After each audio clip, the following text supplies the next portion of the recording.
Hi everyone, and welcome back to my YouTube channel. Welcome back to the Wishing Pod, although today we're actually not in the Wishing Pod, as you can see.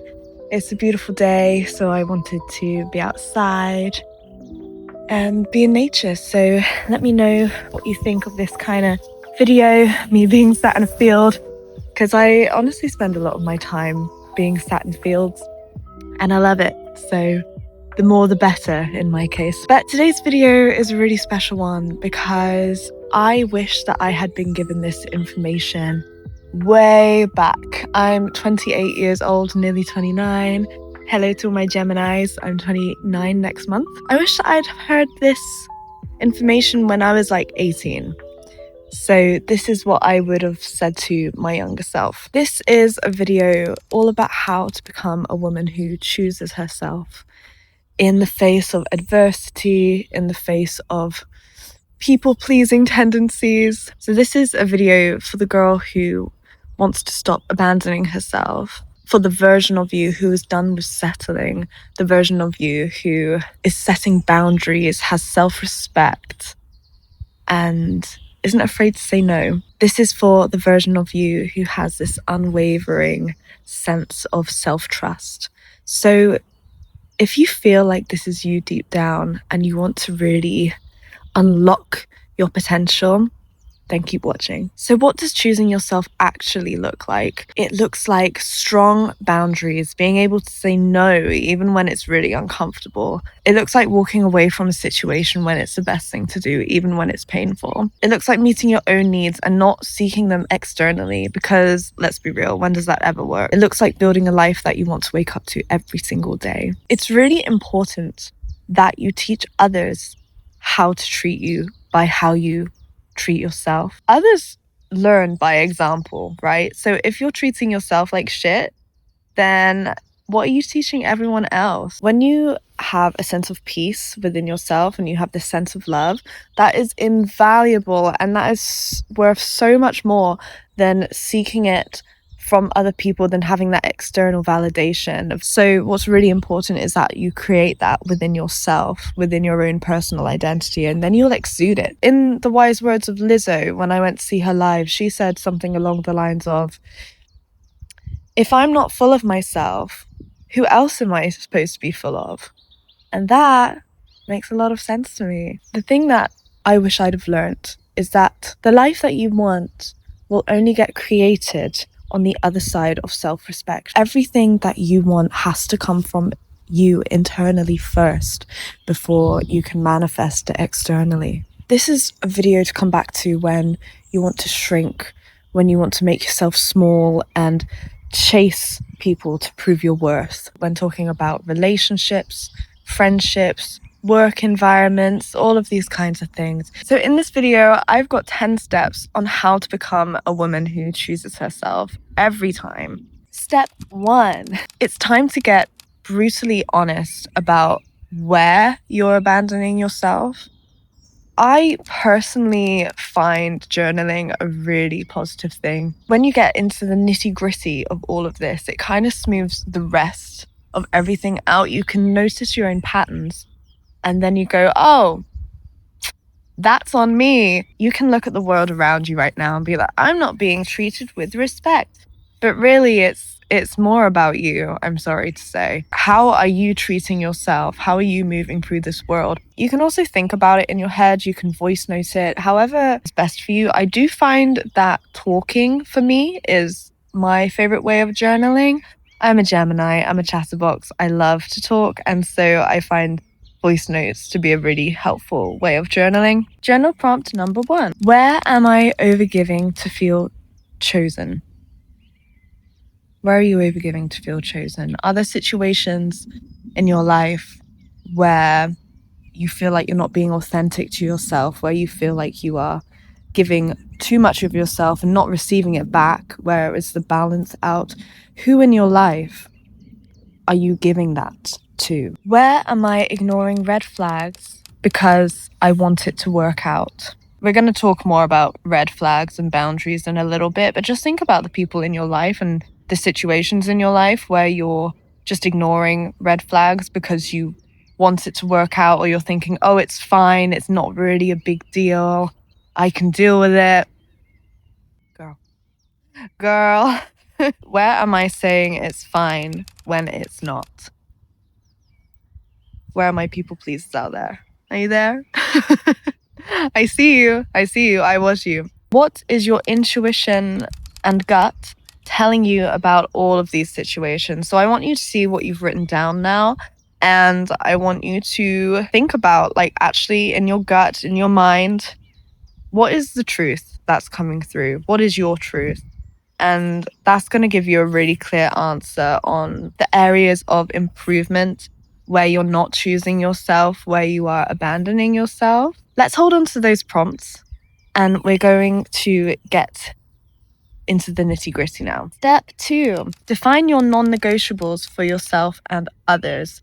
So I love doing stuff like this. I love getting really clear on things, because for me, that is how I manifest stuff. When you get really clear on what you will and what you won't accept in your life in any regard. How you treat yourself teaches others how to treat you. When I got my divorce last year, one of the first things that I did is I sat down and I thought about all the non-negotiables and how I want to show up for myself moving forward, and also how I want others to show up for me, because I realized that I hadn't really thought about it that much when it came to especially like love and relationships. I hadn't really thought about what my boundaries were or what I really wanted in a partner, other than like kind of things that I look back on and kind of feel are quite obvious. I think boundaries are a really important thing, but not just for other people. I think it's really important to think about boundaries for yourself as well, having a set of rules to hold yourself accountable by, because that's ultimately choosing yourself. I'm going to give you a couple of examples. So for myself, my boundaries are now, my rules, my non-negotiables are no settling. If I have to talk myself into it, it's a hard no. And by the way, I have like an extensive list. I'm just giving you a couple just for an example. And I really recommend that you do this in your notes app or on a notepad, whatever. Refer back to this, because it will hold you accountable and it will help you remember, oh, actually, I don't accept this anymore. This is my rule for myself. No chasing, decoding feelings. I choose now, and I am the prize. So I'm not chasing anyone. If someone wants me, they can come to me. I feel like chasing is such a needy energy. Like, it's not, like, it feels horrible. It feels horrible to chase. I don't want to chase. And if I'm not chosen, then why would I want them anyway? Choose yourself first and then let them come to you. That's my motto. Also, if you want more like kind of relationship advice, I know this is kind of general, but I have so much that I have learned in the last year especially, and I feel like I could give some pretty good advice. So let me know if you want that kind of content, because I have so much to say. Independence first. So something about me is that I am mad independent. Like, I've traveled all the way to Japan and back like multiple times by myself because I wanted to live there, and I've always been seeking like independence. I didn't really have much as a child, or like growing up, so I have sought out for that a lot. Moving forwards in like my relationships, I want someone who understands that my independence is really important for me. I'm not just going to be jumping into another relationship and playing house with someone and being wifey. Like, I'm not doing that. Person in my life, and this goes for my friends as well, like, there is a respect that my music, my rebuilding of my life and my van, they are my priorities. And ultimately, me having freedom is like the thing that I'm working towards constantly. So they must respect that. For them, my non-negotiables, in this context, I'm talking about like relationships. Just a few examples of my really long list is that they must be a feminist and they must stick up for women. They must make me feel safe. They must be consistent. So actions over words, very important. And clear and honest communication Kind of obvious, but you'd be surprised at how many people lack that. Just consolidate all of that. Get clear on what your non-negotiables are. Write them down. Have boundaries for yourself, because that's really important. And have boundaries for the people around you, the things that you are looking for in the people that you surround yourself by, and the way that you want to be treated. Make sure that you create non-negotiables that you hold yourself to, and be strict with yourself too, because it's your life at the end of the day. It's really important. Number 3, learn to tolerate discomfort instead of betraying yourself. It's very easy, I think, to just go for like the quickest solution, which might be people pleasing, saying it's fine when it's not really fine. So instead of betraying yourself, we are going to learn to sit in the discomfort and be uncomfortable, because the more you do that, the easier it gets. And then eventually it's not going to be uncomfortable anymore. I talked a bit about this in my video about how to overcome fear, which is a completely different topic, but actually this still stands pretty relevantly, this particular point about tolerating discomfort when it really doesn't feel very good. Instead of responding to a message or texting back really fast, respond on your own time frame. You don't have to be, I really hate that we live in this world where we're like constantly expected to just be on our phones and be really present online. Like, it doesn't make any sense to me. Like, I have like a little Nokia brick that I like to take out with me when I want to be a bit more present. And I don't reply to messages very fast. And my friends are very cool with that. But there was a time where I used to get quite anxious, like if I wasn't responding fast enough, because I felt like I was being a shit person. But ultimately, it just made me available all the time. And I think this is really common in the workplace as well. Like, you're just expected to be on call constantly, especially in Japanese work culture, which I was a part of for quite a few years. And it's so unhealthy. It's so toxic. Reply slowly, intentionally. Respond with something that you actually want to say rather than rushing a response. And in some cases, if we're talking about breakups and removing people from your life who are toxic, just don't respond. I am a firm believer that you do not have to people please constantly. You do not have to give them a response because you feel bad. How are they making you feel? Are they making you feel good by messaging you and making you feel pressured?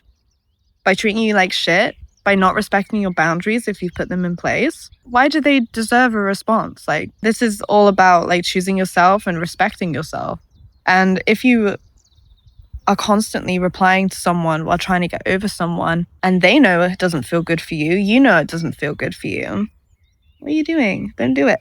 Don't do it. Walk away when you still care. Walking away is a really hard thing to do. It's never easy to walk away from people who no longer are treating you well, benefiting your life. If a relationship has run its course, it is uncomfortable, but it's also sometimes the right thing to do. Following that quite nicely, it's important to learn how to sit with loneliness, because when you walk away from people, when you go through a breakup, when you cut people off, there are going to be times where you're going to feel really lonely, and there's going to be times where you just want to text them, you just want to give them a call, you just want to see how they're doing, just make sure they're okay.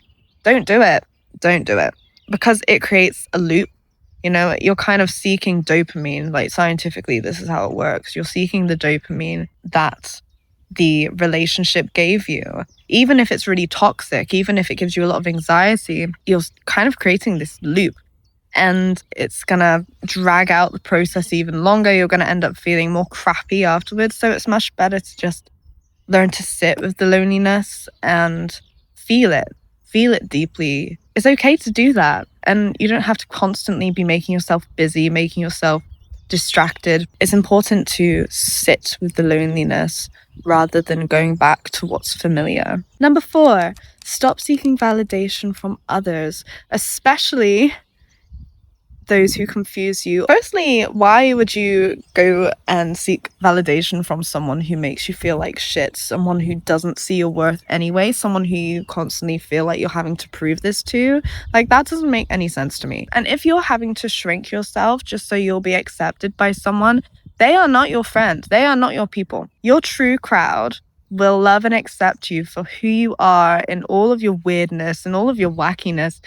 And if someone can't see that, then they're not your person. And you shouldn't be seeking validation from people like that. They might still be a nice person, but that doesn't mean that they're your person. If you are seeking validation from someone else, you are not choosing yourself. Why are you giving your power away to others when really you need to call all of this power back to yourself and choose yourself? The question that you should be asking really is, do I choose them? Are they my people? How does my nervous system feel when I'm around them? Do I feel calm? Do I feel nurtured? Do I feel safe? Do I feel on edge? Do I feel unsafe? Do I feel chaotic and confused? That's a really good indicator if those are your people or not. Number 5, fill your life. Let's talk about passions. More energy, more passion, more passion. If you fill up your life so much with your passions and routines that really benefit you, then you are ultimately choosing yourself. So think about what your passions are. For me, I'm so busy. Like I'm rebuilding my life from the ground up. I was living in Japan like 3/4 of a year ago. And I thought I had it all figured out. I thought that I was gonna settle in Japan, buy one of those IKEA like empty houses and renovate that and have a guinea pig sanctuary. And look at me now. Now I'm sat in a field in England and I've got a van, which is my passion. I'm renovating my van so that I can do van life and travel around the UK and Europe. And I want to get animals for my van and continue doing music. I want to continue releasing music and performing all over the world. When your life is so busy, you don't really have time to be worrying about what other people are doing. You don't really have time to be worrying about what other people are thinking, especially because you're so self-focused on yourself. When you're so self-focused and you're putting all of your energy into what do you think of yourself and what do you want to do for your own life, everything else just kind of feels obsolete. Like, for me, what's important is nurturing myself, nurturing my friendships and my family, and the people in my life who actually treat me really well. What do your routines look like? Are you filling your life with routine that looks really good, that feels really good? Are you reading? Are you educating yourself? Are you going into nature as much as possible? Like, what are you doing to fill your life with grounding rituals and peace? Are you filling your life with people who feel safe, who bring you joy and elevate you, and ultimately you can elevate them because you're both giving from these full cups, right? When your life is full, the need to chase dissipates. It just goes away. You don't need to chase because you know that everything that is meant for you is already within you. Number 6, keep your word to yourself. This is so important. How many times have you said to yourself, tomorrow I'm going to wake up at this time, or I'm going to wake up and I'm going to go to the gym, or I'm going to do this today. And then that day comes and you're like, oh, I can't be bothered. I don't want to do it. And so you don't. That is self-betrayal, and you are not choosing yourself in that moment. It's a really bad habit, and I'm guilty of it as well. Don't think that I'm perfect, even though I am in a lot of ways. Not in that way. So this is a little message to myself as well to keep. Oh wow, there's a really cool bird. There's a fucking huge bird of prey above me right now. Hopefully it will fly behind me and then you'll see. It was literally like this big. It was massive. Don't know what it was though. Anyway, I have ADHD. Apologies. Every time that you make a rule for yourself, like waking up early, going to the gym, whatever, and you break it, you are subconsciously teaching yourself that you can't trust yourself. And that is not a good place to be in. That is not a good way to live your life. Let's start this with something really, really simple. something that I'm pretty guilty of as well is saying that I'm going to rest and then I'll just work because I love working. Like, my passion is working. I'm a really creative gal, and so I will just be like, oh yeah, this is restful, when really I should just be like, start reading a book. Like, I should be doing something with no kind of finish goal, right? I guess finishing a book, but like, you know what I mean? Like, nothing comes from it other than you enjoy reading a book and you get to enjoy a story. If you say you're going to rest. Don't betray yourself like that, because you're literally teaching your body that it's okay to do that. And then again, how does that reflect externally? And then how do you think other people are going to treat you? Self-trust is built through evidence. So even just little bits, just hold yourself accountable every day. Say you're going to do something, follow through with it, and your brain creates the evidence that actually I can trust myself and I can rely on myself. And then ultimately, you're going to start choosing yourself and you're going to be that bitch. Number 7, detach potential from reality.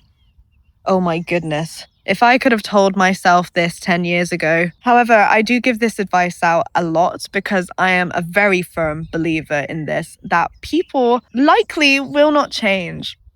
So let's talk about relationships again. If you like someone, if you like their potential, you see, oh, they could be amazing if they became like this. They have the potential to be so good. Girl, they might never change. And honestly, they probably won't change. Are you willing to accept that person as they are right now if they never changed? That's what you should be looking for. Ask yourself, what are you experiencing right now? Would you accept these actions, this person in the long term? And if the answer is no, then you should probably leave. Don't fall in love with potential, girls. Trust people's actions over their words. If someone says they're going to do something, don't believe them until they actually do it. Detach potential from reality. Okay? Very important. And I see so many of my girls around me falling in love with potential. And it honestly breaks me. It breaks my heart because potential is not reality. It doesn't exist. These guys will say, oh, I'm going to do this, or I want to be more like this. And it's all words. It's all words.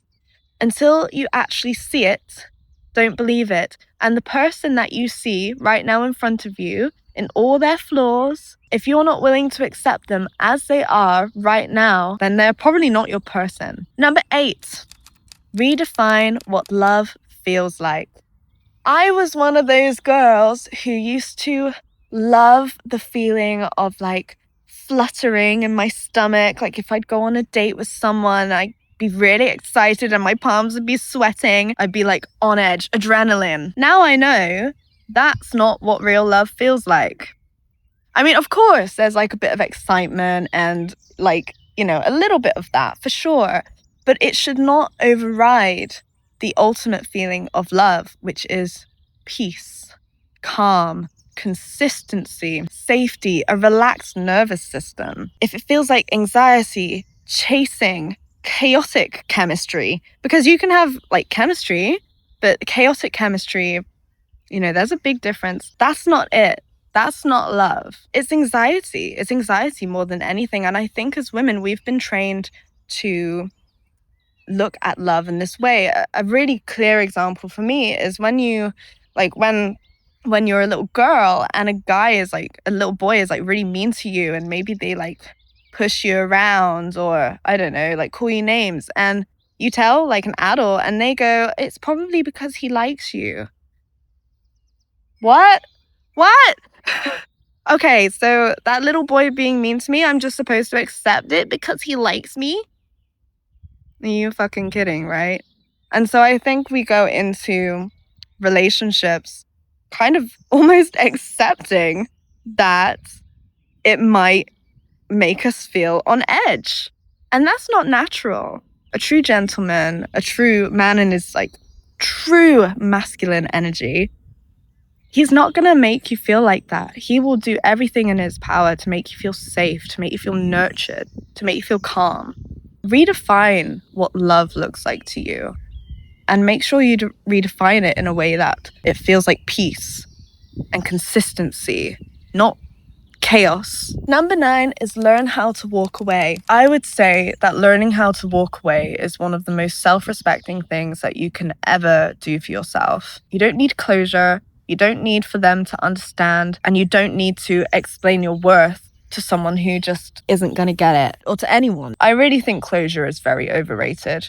And it honestly just drags things out. If you already have your answer, there's no point in having these long conversations. There's no point in begging for yourself to be understood. There's no point in giving your power away like that. Just keep choosing yourself and go.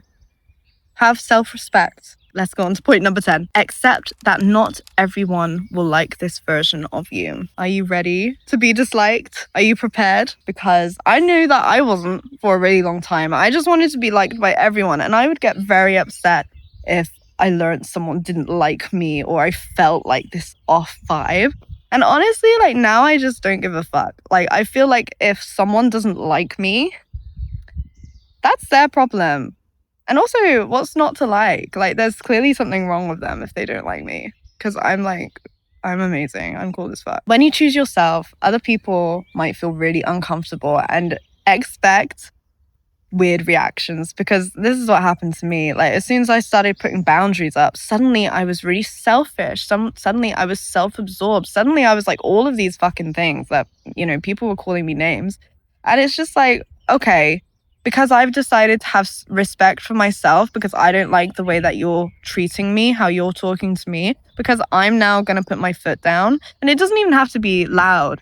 It's all about just altering how you treat yourself. But even the smallest change, some people really don't like that. And people who are used to access, people who are used to controlling you, they notice it hard. And so you can expect people to push back, and you can expect people to treat you even worse initially. And it might blow things up. That's okay. Learn to sit with it and don't abandon yourself. People get really uncomfortable when people have boundaries, but just remember that you aren't doing anything wrong, and you certainly aren't doing it wrong if you're learning how to put boundaries in for yourself. When people push back at your boundaries, it's proof that you have stopped being easy to access. And girl, that means that you're winning. All of this stuff that I've talked about today, this is an ongoing practice. This is not like, I'm going to wake up tomorrow and I'm suddenly so boundaried and so secure in myself. Like you might be, once you've made the switch, it might be really easy for you. But in general, I would say that this thing takes practice. Choosing yourself every day. If you have grown up as a people pleaser, it's really hard to just say, okay, I'm going to be different now. This is my new boundary. But it's really important that you do. It's really important that you put these boundaries in place and that you choose yourself. It's very likely that you will slip back into your old patterns. It's very likely that you will miss people who you've distanced yourself from. It's very likely that you will also question yourself. This is a very natural thing. That doesn't mean that you're doing anything wrong. It doesn't mean that the way you're feeling is invalid when you're questioning yourself, when you're feeling upset about all of these things. However, it does mean that you are creating a new pattern. And what's important is that you catch yourself in those moments of loneliness, in those moments of distance, in those moments of questioning yourself. And it's important that you redirect. As long as you're noticing and redirecting, then you are becoming that girl. I promise you. Thank you so much for watching. I hope that you enjoyed this video. If you did, give me a like and a comment. And subscribe if you haven't already. My channel's still super new, so it's you're right here at the beginning of the journey. And thank you so much if you stayed for the whole video. Let me know which tip was most helpful for you, and I'll see you in another video. Bye. Mwah!